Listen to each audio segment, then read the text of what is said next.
एक समय की बात है, एक पंडित अपनी पत्नी को लेने के लिए ससुराल जा रहा था। तभी उसे रास्ते में एक व्यक्ति मिला। उसने पंडित से पूछा, महाराज कितनी दूर तक जा रहे हैं? पंडित ने कहा कि मैं अपनी पत्नी को ससुराल से लाने जा रहा हूँ।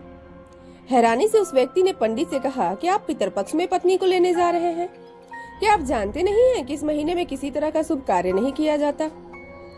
पंडित ने तबाक से कहा, अरे मैं ब्राह्मण हूँ, मुझ पर ये सारे नियम लागू बिल्कुल भी नहीं होते। उस व्यक्ति को पंडित के मुंह से ऐसी बातें सुनकर बड़ा अजीब लगा, लेकिन वो कर भी क्या सकता था। वो चुपचाप वहां से निकल गया। पंडित भी अपने रास्ते की ओर चलने लगे और कुछ देर बाद ससुराल पहुंचे। वहां पहुंचते ही उनका खूब आदर सत्कार हुआ, लेकिन लड़की वालों ने भी पितरपक्ष में बेटी को घर से ससुराल भेजने से मना कर दिया। ब्राह्मण भी मानने वालों में से था नहीं। उन्होंने जिद पकड़ ली कि वो अपनी पत्नी को लेकर ही जाएंगे और होते होते वो अपनी पत्नी को लेकर अपने घर की ओर निकल पड़े। रास्ते में कुछ देर आगे बढ़ने पर पंडित को जोर से प्यास लगने लगी। सामने ही उन्हें कुआं नजर आया। वो वहां गए और रस्सी को खींचकर पानी निकालने लगे। उसी वक्त एक व्यक्ति भी वहां पहुंचा और उसने पंडित से अपने लिए भी पानी निकालने के लिए कहा।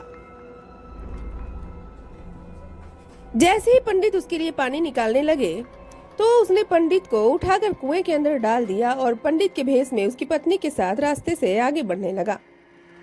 दोनों कुछ देर बाद पंडित के घर पहुंच गए। वो व्यक्ति पंडित का ही रूप बनाकर उस महिला के साथ रहने लगा।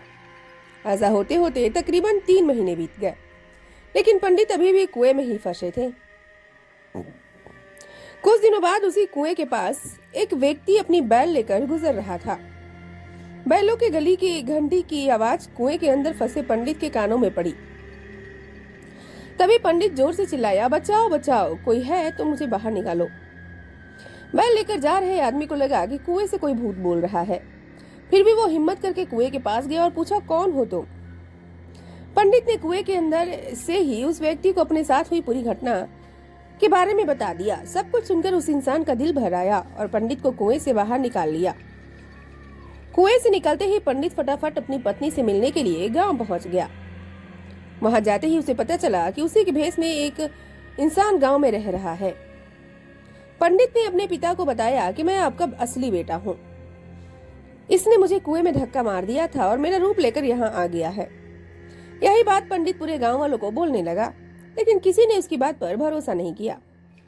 बात इतनी बढ़ी कि राजा के पास तक पहुंच गई। राजा ने पूरा मामला सुनने के बाद एक बड़ा सा चबूतरा बनवाकर पूरे राज्य के लोगों को बुलाया। साथ ही एक लोटा भी वहां रख दिया।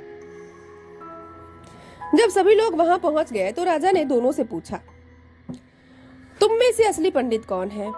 जवाब में दोनों ने कहा, मैं असली हूँ तो मैं असली हूँ। इस बात को सुनते ही राजा ने कहा कि जो भी जल्दी से इस लोटे में घुसकर बाहर निकलेगा उसी को मैं असली पंडित घोषित कर दूंगा। इतना सुनने पर झट से एक पंडित लोटे के अंदर घुस गया। इतने में राजा ने लोटे का ढक्कन तेजी से बंद कर दिया।